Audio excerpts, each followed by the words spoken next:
Hozir mana shu videoni kommentlariga kirib komment o'qiymiz. Keyingi safar plastmassaga solsangiz pang'illamay oqiy tushadi. Qarang. Sut muzdek idish esa qaynoq. Fizikani o'qish kerakda deganda. Anjoncha sheva kerakda degan. Idishingiz hayot problemalariga chiday olmay jon berdi. Nega ustoz oshxonada ham matematika, fizika, kimyo kerak deganini endi tushundim. Voy, o'zimni qora qozonimga rahmat, yurak katta ekan, men qo'rqib ketdim, ey. Shishada ham qilasizmi, opa, estetik pishiraman deb o'zingiz estetik quymagan bo'lsangiz bo'ldi. Ahad qayim ko'rib qolmasin. Shisha qozonni qurbon qilgan kelin degan kino oladi bo'lmasam.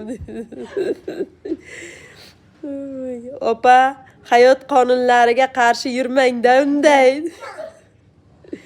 Gazda shisha idish qo'yishni birinchi marta ko'rishim. Kino ko'rib ishlamoqchi bo'lgan opa qissasi.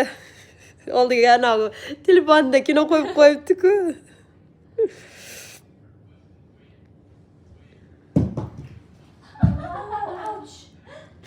Ona chinining tagini kim yirtgan? Nimadan bo'lgan?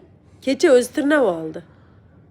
Men shunday kechasi bo'ldi, jasi uxlashdan oldin bo'ldi. Fizika fani. Maktab payti etdim, o'qigan deb sen o'qimading. Yosh bolalar uchun juda xavfli. Yana bolalaringiz ayni ovqat qilayotganda yonimizda tagida o'rlashib yurishadi. Shisha idish bo'lganda fizikani o'qish kerak deysan, o'zing 2 bahoga ham o'qimagansan. Ey xudoyim, odamlarga gap bo'lsa, kino ko'rib ovqat qilishni oqibati.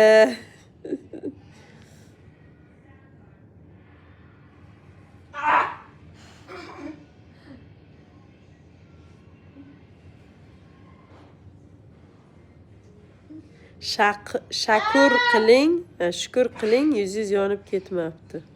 Tub.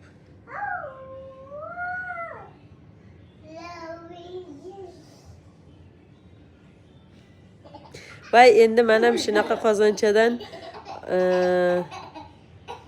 olaymikan deb turdim, endi qo'rqib qoldim, ey. Tövbe.